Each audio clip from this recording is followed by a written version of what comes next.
I'm Steve Jobs. It is 1958.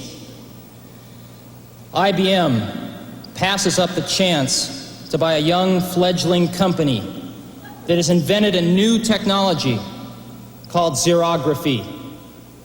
2 years later, Xerox is born, and IBM has been kicking themselves ever since. It is 10 years later, the late 60s.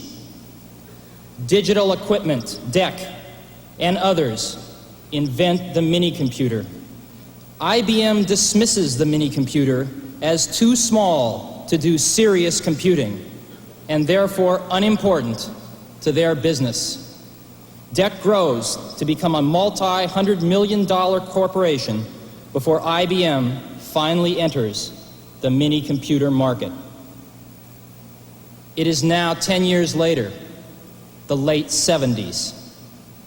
In 1977, Apple, a young, fledgling company on the West Coast, invents the Apple II, the first personal computer as we know it today. IBM dismisses the personal computer as too small to do serious computing and unimportant to their business. The early 80s. 81. Apple II has become the world's most popular computer, and Apple has grown to a $300 million company, becoming the fastest growing corporation in American business history.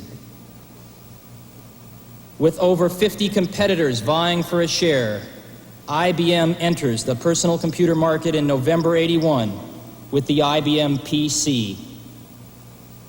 1983. Apple and IBM emerge as the industry's strongest competitors, each selling approximately $1 billion worth of personal computers in 1983. Each will invest greater than $50 million for R&D and another $50 million for television advertising in 1984, totaling almost $250 million combined. The shakeout is in full swing. The first major firm goes bankrupt, with others teetering on the brink. Total industry losses for 83 outshadow even the combined profits of Apple and IBM for personal computers.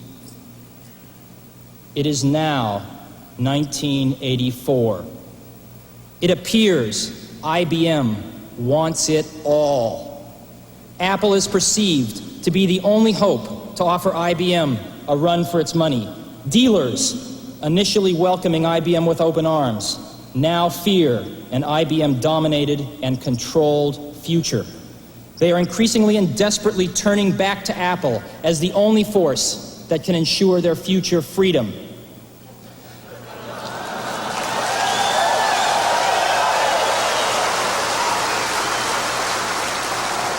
IBM wants it all and is aiming its guns on its last obstacle to industry control, Apple.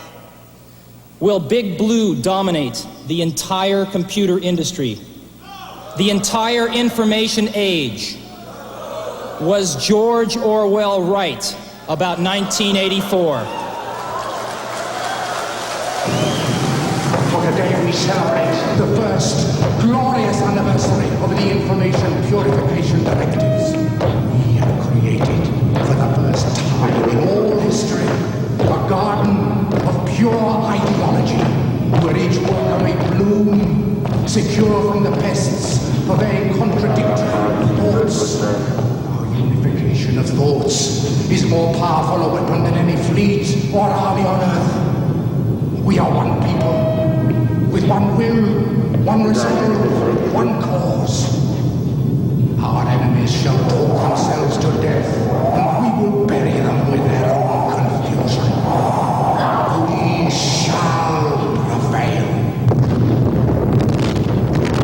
On January 24th, Apple Computer will introduce Macintosh. And you'll see why 1984 won't be like 1984.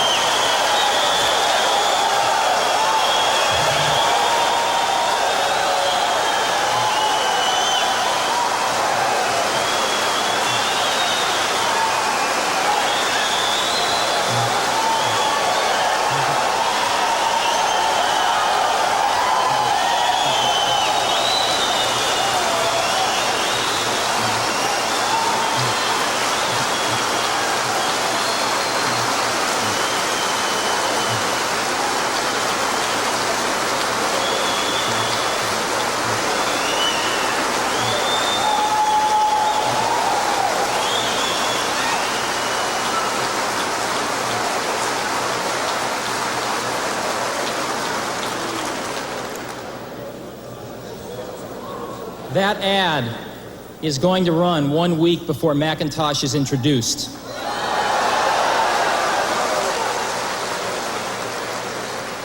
And our ad agency that put it together is here today. Chiat Day, Jay Chiat's here. The principal, Lee Clow and Steve Hayden, that wrote the copy and did the creative, are also here. I guess they just heard what you thought.